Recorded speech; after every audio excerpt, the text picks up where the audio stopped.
ang on-the-spot na tugon at aksyon sa inyong mga sumbong at hinaing.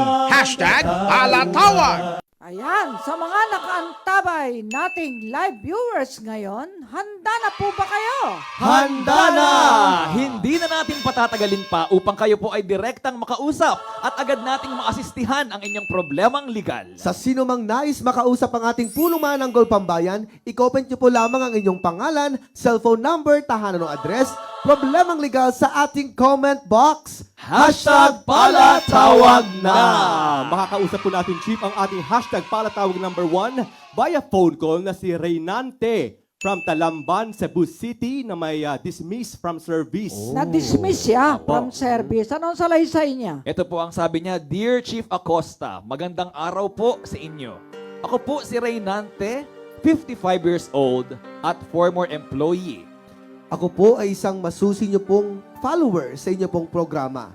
Dumadaing po ako sa inyo at sa inyo pong butihing tanggapan upang matulungan tungkol po sa aking petition na naisumiti ko po sa Civil Service Commission mula pa noong January 2021. Ako po ay na-dismiss sa serbisyo noong September 2013 sa bisa ng desisyon na pinataw sa akin ng Office of the Ombudsman sa kasong immorality. Ito pong problema naming mag-asawa ay nasettle na po namin noong 2009 at may kasulatan na po kami na pinirmahan naming mag-asawa sa Regional Trial Court ng Davao City. Noong 2009 din po, ay pinatawan na ako ng suspension order na 6 months without pay ng Ombudsman. Ang nakapagtataka po ay bakit pinatawan pa nila ako ng second offense noong 2013, same case, same person involved. Ako po ay nahihirapan na sa aking katayuan sa ngayon dahil may 3 akong pinapaaral. Nahihirapan akong makapasok ng trabaho dahil sa aking edad at sa bigat ng desisyon na pinataw sa akin ng Ombudsman. Lubos po ako, umaasa na naway matulungan po ninyo ako sa aking matagal ng problema. Umaasa at nananalangin. Ayan, at kasama rin po natin sa Zoom si Attorney Danilo Tenebro po ng PAO Cebu City. Atty. Tenebro, nandiyan ka ba?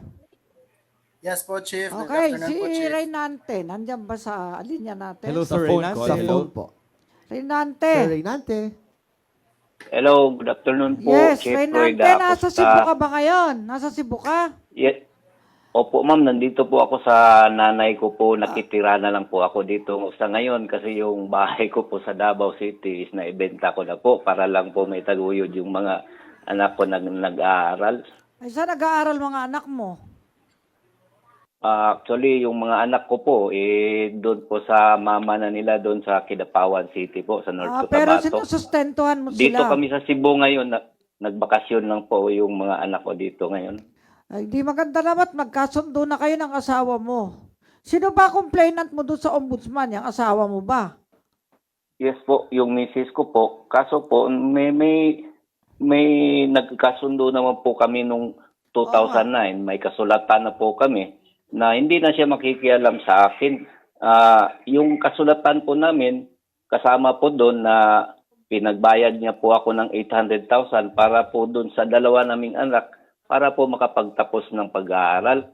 Naitaguyod ko naman po na may kompleto yun.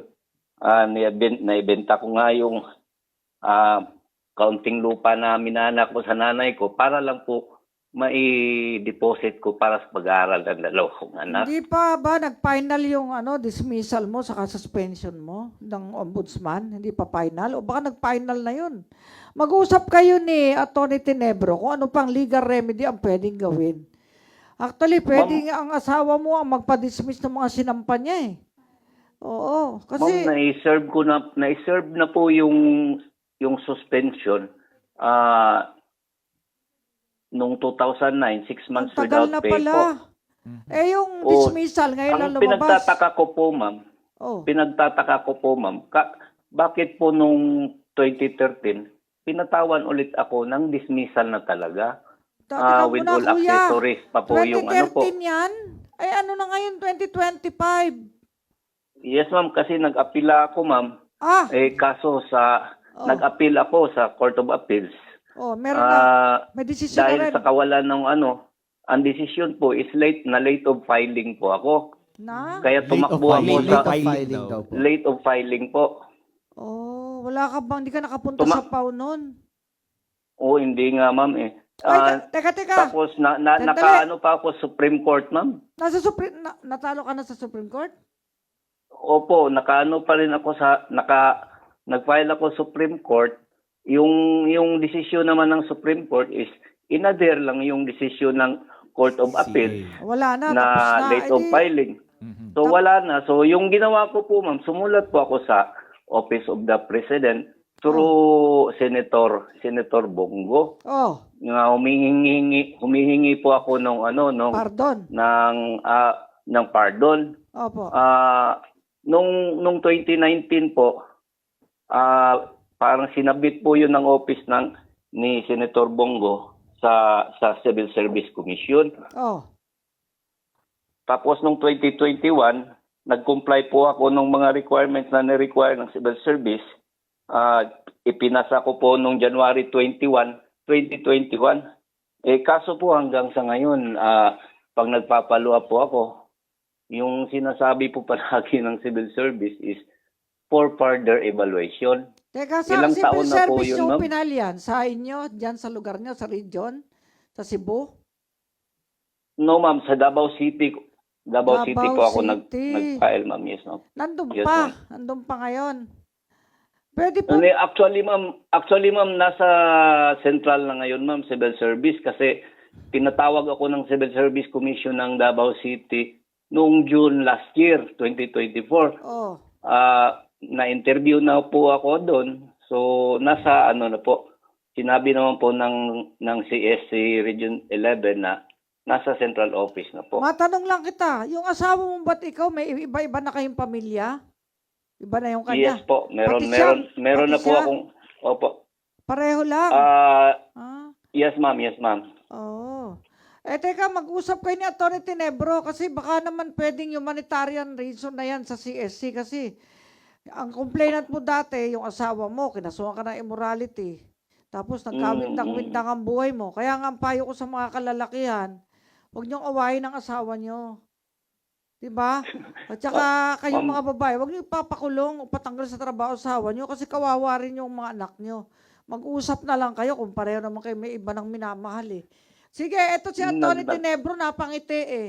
Nangiti siya. Sige, siya na, bahala. Brad, Atty. Danny, baka pwedeng sumula Yes, tayo sa CSC Main para lang ma-expedite ang problema nitong ating caller. Nakikiramay ako sa sitwasyon mo, pero sana ay mapag-aralan ng CSC ang sitwasyon mo na pareho na naman kayo may ibang pamilya. Yung sanang reklamo Yes, ng iyong ma'am. asawa ay wag nang gamitin sa'yo. Dahil ang dami ng parusang tinanggap mo. At tinanggal ka na 12 years sa po ako trabaho, walang trabaho. sinuspindi ka, nagbigay ka pa ng 800,000 sa asawa mo para sa mga anak mo. Pero ngayon, Yes, paano ka nabubuhay ngayon? Sa ngayon po, yung mama ko po ang tumutulong sa akin, pati yung sa mga pag-aaral ng yung tatlo kong anak. Yung kinakasama mo, paano mo binubuhay? May kung ano-ano lang po, ma'am. Ano ba alam mong trabaho? Po? Anong alam mong trabaho? Ma'am, dati po akong planning officer naman, ma'am. Nakatapos ka ng kolehiyo, kuya? Yes, ma'am. Yes, Civil ma'am. Dati service po ako eligible planning ka, officer. kuya? Yes, ma'am. Kaya lang, dinismiss from service ka ng ombudsman. May perpetual Yes, disqualification ba yung dismissal mo? Ano po, Nakalagay. ma'am? Perpetual disqualification from government service. Nilagyan ba yon? Yes, opo, ma'am. Lahat Naku po. po. Sige, na. I-follow up all na lang sa history. civil service. Baka maawa sa'yo ang civil service. Napaka-talino at napaka-husay na chairman ngayon, si Ma'am Marilyn Baruya Yap. Ayan. Talagang makatarungan. sana po Ilocana yan at makatarungan. Okay, Atty. Sana Tinebro, naman po endorse matulungan natin ako sa yung problema problema nitong ating caller kay Ma'am Marilyn Baruya Yap sa civil service. Okay? Po, Chief. Okay, mag-usap kayo. Bigay namin you po, number ni Reynante ba pangalan? Ano? Reynante. Ba, hindi pa nagpe-fail yung memory ko. Wow. Okay, thank you.